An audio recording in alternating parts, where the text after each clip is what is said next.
নমস্কার, welcome back to my YouTube channel. যেভাবে আর প্রত্যেকটা ইউটিউবার নিজের গল্প শুরু করে, আমি আজকে সেভাবে নিজের গল্পটাই শুরু করলাম। Welcome back. অবশ্য আপনি এই প্রথম হয়তো ফিরে আসছেন, আপনি হয়তো এর আগে কখনো আসেননি। এই হয়তো প্রথমবার যখন আপনি আমার চ্যানেলে পা রাখলেন বা এই কন্টেন্টটা দেখছেন আর কি। তবু জানেন তো, আমাদের রীতিনীতি, পরম্পরা, প্রতিষ্ঠা শাহরুখ খান বলে গেছেন। তো আজকের গল্পটা একটু অন্যরকম। আজকের গল্পটা হচ্ছে শব্দ। মানে এই যে আমি আপনার সাথে কথা বলছি, এই প্রত্যেকটা কথার মধ্যে, ধরুন কথা আসলে কি, কথা তো শব্দের সঙ্গে শব্দ জুড়ে তারপরে কথা হয়। তাহলে এই যে আমি আপনার সঙ্গে কথাগুলো বলছি, এই প্রত্যেকটা কথার মধ্যে যে সমস্ত শব্দ আছে, সে সমস্ত শব্দ জানেন তো একটু একটু একটু একটু করে গুরুত্বপূর্ণ। কোনো শব্দতে নেতিবাচক আছে, কোনো শব্দতে ইতিবাচক আছে, কোনো শব্দতে কোনো বাচকই নেই, মানে বেবাচক আর কি, বা অর্বাচক, যেভাবে মানে আমার ঠিক জানা নেই ব্যাকরণগতভাবে সঠিকভাবে কি হবে। আপনি একটু খুঁজে নেবেন চলন্তিকা। তবে শব্দটার গুরুত্ব আমি আপনাকে বোঝাচ্ছি। যেমন ধরুন, একটা ইংরেজি শব্দের ক্ষেত্রে ধরা আছে। ধরুন যদি আমি আপনাকে বলি যে এটা একটা shop, it is a shop, normal দোকান আর কি, আপনার মনের মধ্যে খুব একটা কোনো দাগ কাটবে না, শপ, রাইট, জেনারিক ভাববে। কিন্তু সেটাকে আমি যদি এখন বলি যেটা একটা আউটলেট, কি মনে হবে? ওয়াও, মানে একদম পুরো আপনার মাথায় আসবে যে একটা ওই ঝাঁ চকচকে শোরুম টাইপের কিছু হবে আর কি। গেটের সামনে কোনো দারোয়ান দাঁড়িয়ে থাকবে, আপনাকে দেখলে একটু আসুন স্যার বলে নিয়ে গেটটা খুলবে।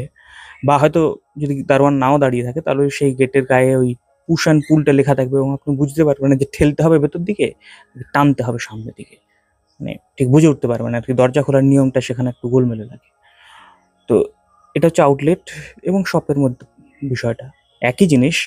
আমি যদি আপনাকে বলি যে চিলড্রেন, শিশুরা আর কি, কি মনে হচ্ছে? ঠিক আছে, বাচ্চা। না, আমি যদি বলি প্রজেনি, মানে আপনি ভাবুন যে ঘ্যামটাই চেঞ্জ হয়ে যাচ্ছে পুরো, রাইট? আমি যদি বলি যে মাই ওয়াইফ, কি মনে হচ্ছে? যে বউ। আমি যদি বলি যে মাই বেটার হাফ, চেঞ্জ হচ্ছে না? তো এই যে শব্দ, প্রত্যেকটা ক্ষেত্রে দেখুন যে শব্দটাকে পাল্টে দিচ্ছি, ধারণাটাই চেঞ্জ হয়ে যাচ্ছে, সম্পূর্ণভাবে ধারণাটা চেঞ্জ হয়ে যাচ্ছে। আমি যদি আপনাকে এখন বলি যে আমি একটা হোটেলে খেতে যাব, খুব আপনার আপনার দাগ কাটবে না, রাইট? রেস্টুরেন্টে খেতে যাব, কিংবা সরাইখানাতে খেতে যাব। এখন তো ইদানিং সরাইখানা শব্দটা চল নেই। তাহলে দেখুন যে প্রত্যেকটা ক্ষেত্রে শব্দ, শব্দের গুরুত্ব, সমস্ত কিছুই ডিপেন্ড করে কি ধরনের শব্দ আমরা চয়ন করছি কথা বলার সময়। এই যে আজকের দিনে আপনি শশী থারুরকে দেখে একটু মানে শ্রদ্ধা ভক্তি টক্তি করেন আর কি, এমনি এমনি তো করেন না। মানে লোকটাকে দেখলে আপনার মনে হয় যে হ্যাঁ, এ তো একদম সেই গ্র্যান্ডিলোকোয়েন্স টাইপের বা ম্যাগনিলোকোয়েন্স টাইপের ইংরেজি বলে, এর পেটে বিদ্যে আছে।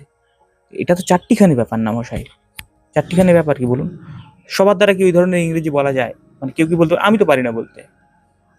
তো এই যে শব্দের উপরে দখল, শব্দের আর্সেনাল, শব্দের ভান্ডার, শব্দকোষ, এগুলো তৈরি যখন হয়, তখন সেই শব্দকোষ থেকে কোন শব্দটা আমি কিভাবে ব্যবহার করছি তার উপরে সবকিছু ডিপেন্ড করে। আমি যদি আপনাকে এখন বলি যে আপনি আপনার বাবার কথা একদম ভাববেন না, ধরুন চোখটা বন্ধ করুন, আমি আপনাকে বলছি যে আপনি আপনার বাবার কথা একদম ভাববেন না, একদম ভাববেন না আপনার বাবার কথা, ভুল করেও ভাববেন না।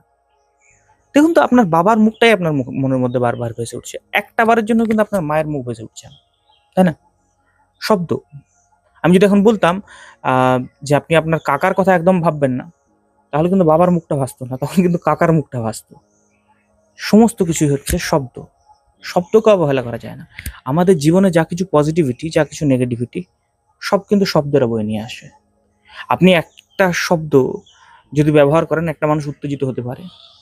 আবার সেই শব্দটাকে যদি ব্যবহার না করেন, অন্য কোনো একটা শব্দ ব্যবহার করেন, অর্থটা হয়তো একই রইল, সেই মানুষটা কিন্তু ঠান্ডা হতে পারে। শব্দের উপরে ডিপেন্ড করছে। কমিউনিকেশনে ওয়ার্ডস ভীষণ একটা প্রমিনেন্ট জিনিস। তাই যদি কখনো আপনার মনে হয় যে আপনি এই দুনিয়াটাকে একটু আধটু ভালোভাবে মানে ব্যবহার করতে চান নিজের ফরে বাঁচার জন্য, ধরুন আমরা তো এই পৃথিবীটাকে সার্ভাইভাল প্লেস হিসাবে দেখি, রাইট? জন্ম নিয়েছেন মানে, যদি আপনি আম্বানি পুত্র হয়েছেন তা আলাদা বিষয়, নচেত কিন্তু আপনাকে সার্ভাইভ করতে হবে মশাই। যদি মধ্যবিত্ত হয়েছেন তাহলে তো সার্ভাইভ করে যেতে হবে। কিভাবে মানে বেঁচে থাকবো, তো এই বাঁচার জন্য বিভিন্ন ধরনের শিক্ষার প্রয়োজন আছে। আপনি আপনার জায়গা, সেই জায়গাতে কিভাবে নেভিগেট করবেন, সেটা হচ্ছে পুরোটাই কিন্তু ওই মানে সার্ভাইভাল স্কিলের উপরে দাঁড়িয়ে আছে। এবং শব্দের ভাণ্ডার, যথাযথ শব্দকে ব্যবহার করতে জানা, এটা কিন্তু এই সার্ভাইভাল স্কিলের একটা খুব গুরুত্বপূর্ণ জিনিস। বিশেষ করে আপনি যদি কখনো ব্যবসা টাইপের করতে যান, তখন কিন্তু মনে রাখবেন যে শব্দটা খুব খুব জরুরি। যেমন ধরুন, আমি যদি আজকে আপনাকে বলি যে একটা পার্ক এভিনিউ সাবান, আপনার মনে হচ্ছে বিদেশি সাবান, কিন্তু মশাই জানলে অবাক হয়ে যাবেন যে এই পার্ক এভিনিউ বিদেশি সাবানটা আসলে ভারতীয়। এরকম বহু জিনিস রয়েছে। এই রয়্যাল এনফিল্ড দেখুন না, নামটা শুনে মনে হচ্ছে ব্রিটিশ। একটা সময় কিন্তু ব্রিটিশই ছিল। তারপর এখন বোধহয় আইচার মোটরস বোধহয় ওটা এখন মালিক হয়েছে, আমি ঠিক জানি না, অনেকদিন আগে পড়েছিলাম। এখনো আছে কিনা তাও জানি না, হয়তো শেয়ার চেঞ্জ হয়ে যেতে পারে, কিন্তু এখন সেটা ভারতীয়, এতে কোনো সন্দেহ নেই। আবার মজার ব্যাপার হচ্ছে যে সেই রয়্যাল এনফিল্ডের বাইকই কিন্তু ব্রিটেনে যায়, মানে এক্সপোর্ট হয়, যেটাকে আমরা বাংলায় বলছি রফতানি। দেখুন, এই ইম্পোর্ট আর এক্সপোর্টের ব্যবসাটা আপনি যদি কাউকে বলেন যে আমি ইম্পোর্ট এক্সপোর্টের ব্যবসা করি, সে কিন্তু মানে আপনাকে একটু গ্র্যান্ড চোখে দেখবে। কিন্তু এখন যদি বলেন যে আমদানি রপ্তানির ব্যবসা করি, আপনার কিন্তু একটা ফেরিওয়ালার বেশি কিছু ভাববে না। অথচ আপনি ভুল বলছেন না, আপনি কিন্তু সেই একই কথাই বলছেন। আপনি বলছেন যে এটা নাক, এইটা নাক, ঠিক আছে, এবং এই কারণে আপনার ইজ্জতে নেই, সম্মান নেই। আপনি যদি এখন বলতেন যে এইটা নাক, এই যে এইভাবে ঘুরে এলেন, এইটা নাক, তাহলে কিন্তু আপনার সম্মানটা বাড়তো। তো এই জগতে আমি একটা জিনিস লক্ষ্য করেছি, নিজের অভিজ্ঞতা দিয়ে লক্ষ্য করেছি, যে শব্দ কিন্তু খুব, মানে সব থেকে বড় আধ্যাত্মিক জিনিস হচ্ছে শব্দ। শব্দ ইতিবাচক, নেতিবাচক আপনার জীবনে অনেক কিছু আনতে পারে।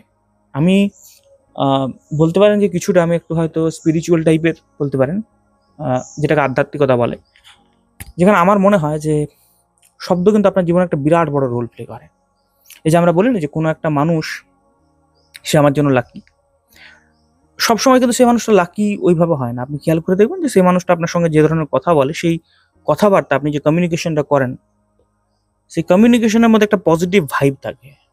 ওই পজিটিভ ভাইবটার কারণে আপনি ওই মানুষটার সঙ্গ পছন্দ করেন, এবং যখন আপনি ওই মানুষটার সঙ্গটা পছন্দ করেন, আপনার মন ভালো হয়। যখন আপনার মন ভালো থাকে, তখন আপনি কাজটা ভালো করতে পারেন, আপনি দুনিয়াটাকে ভালো মতো গাইড করতে পারেন। পেটটা যখন ভরা থাকে, দেখবেন বেশ দুনিয়াটা সুন্দর মনে হয়। খালি পেট যদি থাকে, মাথা জ্বলতে থাকে। শব্দ আপনার এই ভরা পেটে দুনিয়াটাকে গাইড করার জন্য কাজে লাগে। শব্দকে কখনো অবহেলা করবেন না, শব্দ শিখবেন, নিত্য নতুন শব্দের ভান্ডার করবেন, এবং সেই শব্দগুলোকে না একটু একটু করে এক্সপেরিমেন্ট করবেন, যে আজকে এই শব্দটা এখানে ব্যবহার করছি, দেখি লোকটার মানে আমার প্রতি ইমপ্রেশনটা কীরকম হয়।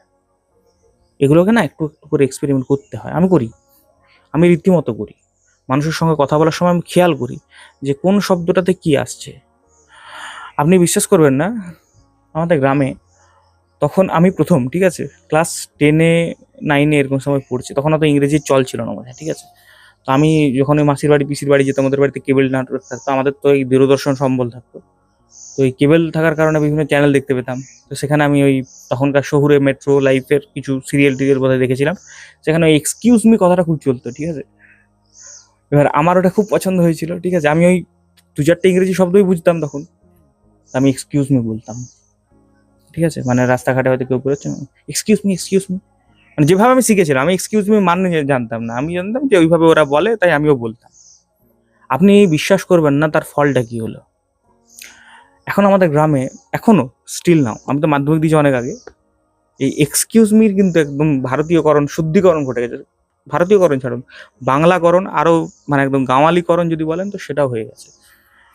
তো শব্দ খুব দারুণ জিনিস। শব্দ শিখুন, শব্দ ভালো লাগবে শিখতে। আর আরেকটা জিনিস ভালো লাগবে করতে, সেটা হচ্ছে আমার চ্যানেলটা সাবস্ক্রাইব করে দেখুন। আমি বলছি খুব ভালো লাগবে, একবার করে দেখুন। যদি আপনি আজকে করেন, আমি কালকে আবার আপনার ফিরে আসবো। এটাই হচ্ছে সব থেকে জিনিস, ভালো জিনিস, শব্দের জিনিস। তাই সাবস্ক্রাইব করুন। সাবস্ক্রাইবটা একটা শব্দ, দেখুন, করে দেখুন। বিশেষ হচ্ছে না তো, করে তো দেখুন মশাই। সাবস্ক্রাইবও করুন, লাইকও করুন, শেয়ার করুন। আর যদি কিছু না করতে ইচ্ছে করে, অ্যাটলিস্ট কমেন্ট করুন। ভাল লাগে জানেন তো, যখন কেউ কমেন্ট করে, মনে হয় যে আহ কি শান্তি, কেউ তো শুনেছে। কেউ তো আমার কাছ থেকে, যে ক্ষুদ্র ব্রেনে আমার মধ্যে এই যে অসংখ্য চিন্তা ভাবনাগুলো মানে থাকে, কেউ তো আছে যে সেগুলো শুনেনি, বলে হ্যাঁ তুমি পাগলের প্রলাপ বকছো বাপু, কিন্তু বকছো। মানে ধরুন আজকের দিনে বলতে দ্বিধা নেই, লোকে ওই গালিগালাজও তো করে, রাইট, সেগুলোও মানুষ শোনে। মানে লক্ষ লক্ষ মানুষ শোনে। আমি দেখেছি একটা চ্যানেল আছে যেখানে শুধুমাত্র গালিগালাজ করা হয়। আমি তো ধরুন মানে এমন পাগল আমি প্রলাপ করি যেগুলোর কিছু হয়তো মানে মিনিং আপনি খুঁজে পেলেও পেতে পারেন। ওগুলোতে কিন্তু সেটাও পাওয়া যায় না। তাও তো আপনি করেন, তাহলে এটা করতে দ্বিধা কোথায়? চলুন করে দিন। দেখছেন কত সুন্দর একটা শব্দ শিখিয়ে দিলাম। কি বলেন তো? দ্বিধা। দ্বিধা জীবনে রাখবেন না, করে ফেলুন। দেখা হবে পরের ভিডিওতে।